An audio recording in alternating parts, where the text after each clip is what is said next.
C'est avec beaucoup de plaisir que je te retrouve pour cette nouvelle série qui est en fait la continuité de la précédente. Nous avons étudié le millénium et ma joie est grande puisque Marie-Jo m'a dit qu'elle a compris ce thème. Que se passera-t-il après le millénium?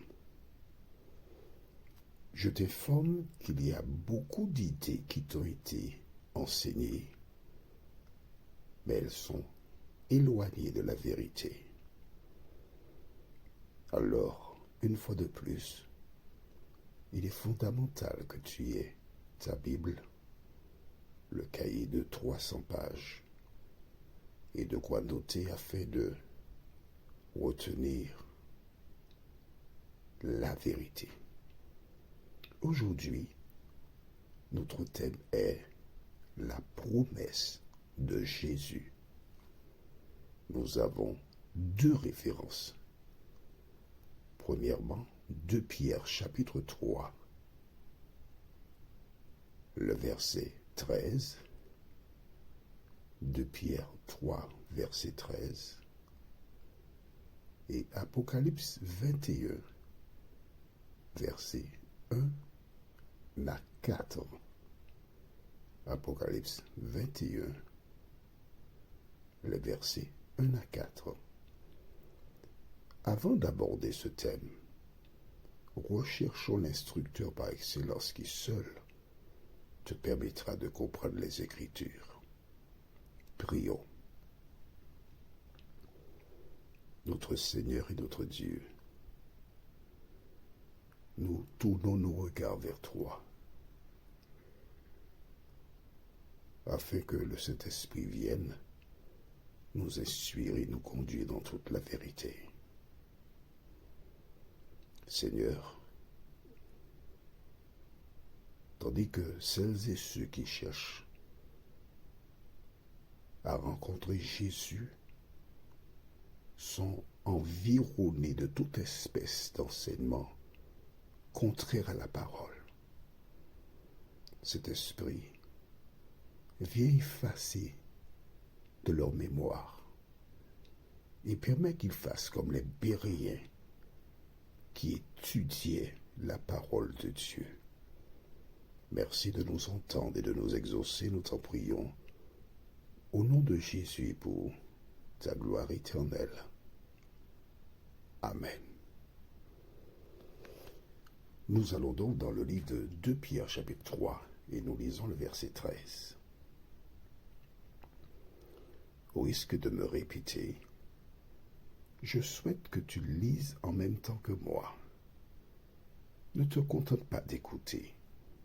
Prends ta Bible, 2 Pierre, c'est vers la fin de la Bible, un peu avant Apocalypse, et nous lisons. Mais nous attendons selon sa promesse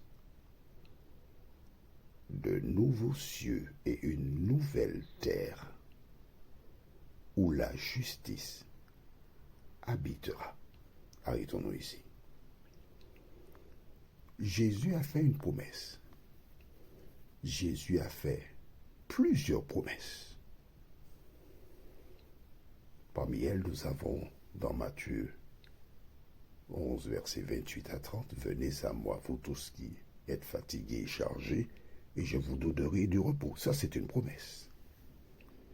Mais quand Pierre s'adresse à ses contemporains, il fait allusion à une promesse spécifique.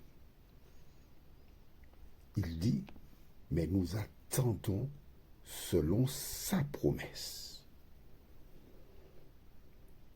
De quelle promesse s'agit-il? Puisque tu as ton cahier, écrit Jean 14, versets 1 à 3. Jean 14, versets 1 à 3. Déclare que votre cœur ne se trouble point. Croyez en Dieu et croyez aussi en moi.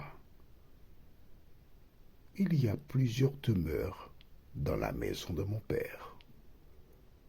Si cela n'était pas, je vous l'aurais dit. Je vais vous préparer une place. Et lorsque je m'en serai allé, et que je vous aurai préparé cette place, je reviendrai et je vous prendrai avec moi, afin que là où je suis, vous y soyez aussi. Les disciples conservaient à l'esprit cette promesse. Quand Jésus fut enlevé et monta au ciel, 2 anges vinrent et confirmèrent la promesse en disant: ce Jésus que vous avez vu allant au ciel reviendra de la même manière que vous l'avez vu monter. Les disciples avaient cette assurance parce que Jésus n'est pas un homme pour mentir, ni un fils d'homme pour se repentir.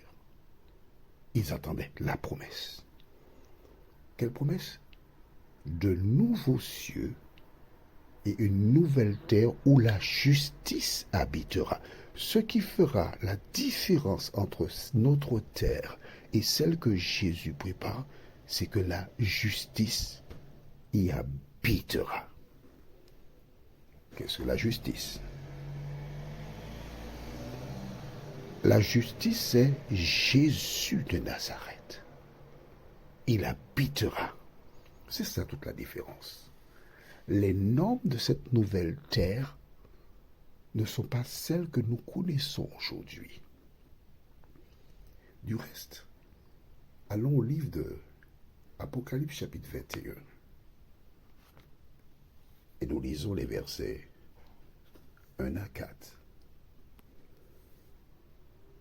Puis je vis un nouveau ciel et une nouvelle terre, car le premier ciel et la première terre avaient disparu et la mer n'était plus. Et moi, Jean, je vis descendre du ciel d'auprès de Dieu la ville sainte, la nouvelle Jérusalem, préparée comme une épouse qui s'est parée pour son époux. Et j'entendis du ciel une forte voix qui disait: voici le tabernacle de Dieu avec les hommes. Il habitera avec eux, et ils seront son peuple, et Dieu lui-même sera avec eux et sera leur Dieu. Il essuiera toute larme de leurs yeux, et la mort ne sera plus, et il n'y aura plus ni deuil, ni cri, ni douleur, car les premières choses ont disparu. Rappelle-toi, nous avons lu précédemment dans 2 Pierre chapitre 3 au verset 13, mais nous attendons, selon sa promesse, de nouveaux cieux et une nouvelle terre où la justice habitera. Et je t'ai expliqué que la justice est Jésus. Et nous venons de lire, et je relis avec toi verset 3. Et j'entendis du ciel une forte voix qui disait: voici le tabernacle de Dieu avec les hommes. Il, Dieu, habitera avec eux, et ils seront son peuple, et Dieu lui-même sera avec eux et sera leur Dieu. Tu comprends? Où la justice habitera. Aujourd'hui, sur cette terre, nous sommes victimes de nombreuses injustices. Mais la promesse que nous avons, c'est que Dieu habitera sur cette terre avec ses enfants. Comment? Rappelle-toi. Au terme des 1000 ans, Satan est relâché. la cité descend du ciel et se pose sur terre. Rappelle-toi, cette cité est énorme parce que toutes les personnes qui ont été jugées dignes d'être sauvées se trouvent dans la cité. Elle est très grande, cette cité. Elle se pose sur terre. L'ennemi incite des gens à venir l'attaquer, mais Dieu montre à chacun pourquoi il est perdu. Tous fléchiront les genoux devant Dieu et reconnaîtront qu'il a été juste, mais l'ennemi incitera ses généraux à pousser le peuple à attaquer la cité de Dieu. À ce moment, un feu descendra du ciel et détruira ces milliards et milliards de femmes et d'hommes qui se sont positionnés contre la parole de Dieu.